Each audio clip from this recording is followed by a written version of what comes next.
यार 3-4 दिन हो गए मालिक ने पैसे नहीं दिते यार मैनू नहीं दिते पैसे यार। काम कर रहे मेरे घर का राशन मुक्या चल यार आउंदे आउनु पसीना बड़ा तो गर्मी चेक करो। अच्छा मालिक आंदा ना फिर उन्होंने कहने यार चलो पैसे दे राशन मुक्या। चलो हम अच्छा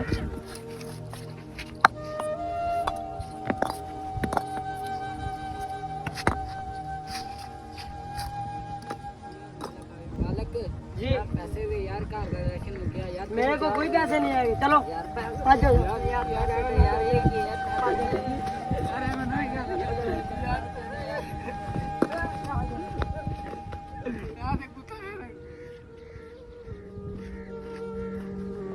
यार वो मजदूर तो चले गए, उन्होंने मैं पैसे भी नहीं देते।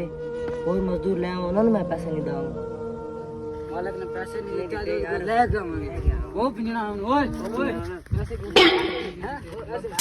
पैसे पैसे आयो मां